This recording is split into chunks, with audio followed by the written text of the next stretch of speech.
স্বৈরাচার আওয়ামী লীগ সরকারের ১৭ বছরের শাসনামলে একের পর এক বিতর্কের জন্ম দিতে থাকে ছাত্রলীগ। স্বাধীনতা যুদ্ধে নেতৃত্ব দেয়া সংগঠনটি তাদের ঐতিহ্য হারিয়ে পরিণত হয় সন্ত্রাসীদের আখড়ায়। জুলাই অভ্যুত্থানেও ছাত্রলীগের বিতর্কিত কর্মকাণ্ড হাসিনা সরকারকে রক্ষার বদলে পতন ত্বরান্বিত করে। তেমনই একটি দিন ছিল ১৭ জুলাই ২০২৪, যেদিন ক্ষুধার্ত হায়নার মতো শিক্ষার্থীদের উপর ঝাঁপিয়ে পড়ে ছাত্রলীগ সন্ত্রাসীরা।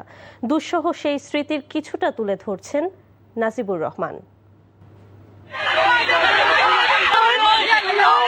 সিলেটের খাদিজা হত্যা চেষ্টা থেকে বুয়েটের আবরার ফাহাদ হত্যাকাণ্ডের মতো নৃশংস ঘটনার পেছনে ছিল আওয়ামী লীগের ছাত্র সংগঠন ছাত্রলীগ।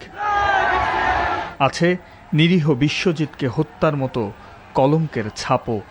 প্রতিটি ঘটনাই হয়েছে ক্ষমতাসীন দলের ছত্রছায়ায়।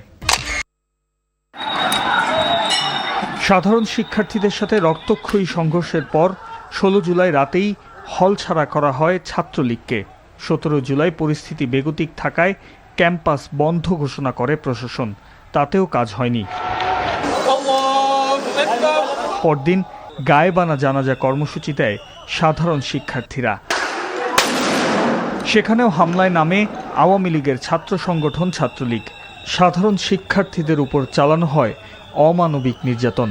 হেলমেট বাহিনীর আড়ালে দিনভর চলে ছাত্রলীগের তাণ্ডব। শিক্ষার্থীদের উদ্দেশ্য করে গ্রেনেড মারার সাহস এবং অনুমতি কার থেকে পেল?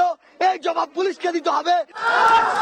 নির্বিচারে হামলা করা হয় কয়েক হাজার শিক্ষার্থীদের উপর।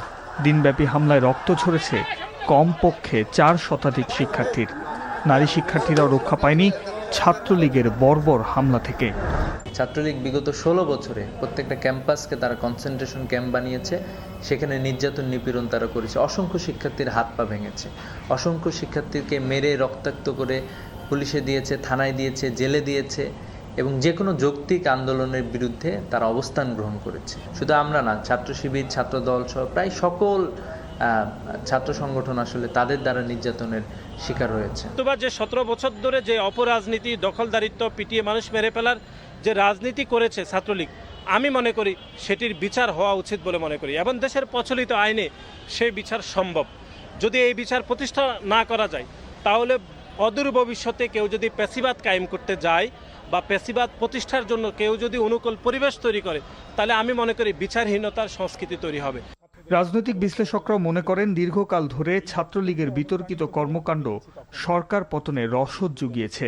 ছাত্ররা যখন ছাত্রদের প্রতিপক্ষ হয়ে দাঁড়ায় অথবা যখন আঘাত করে, তখন সেটি সহ্য করার মতো একটা অবস্থায় থাকে না, যার ফলশ্রুতিতে আমরা দেখেছি যে ছাত্র আন্দোলন তখন সারা দেশে প্রত্যেকটি শিক্ষা প্রতিষ্ঠানে ছড়িয়ে পড়েছে এবং তখন কিন্তু আপনি দেখবেন যে ছাত্রলীগ তখন আর টিকতে পারেন এই ক্যাম্পাসগুলোতে। প্রত্যেকটা ক্যাম্পাসে ছাত্রলীগকে তখন বিতাড়িত করে দেওয়া হয়েছে। ছাত্রলীগ যদি সহনশীল আচরণ করত, ক্যাম্পাসে ছাত্রদের প্রতিপক্ষ হয়ে না দাঁড়াতো, তাহলে কিন্তু এই আন্দোলন ছাত্রদের মধ্যে ছড়িয়ে পড়ে না।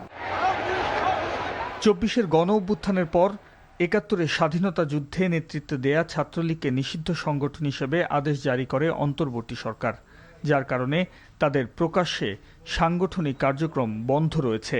পালিয়ে আছে নিষিদ্ধ ছাত্রলীগের কেন্দ্রীয় নেতারাও।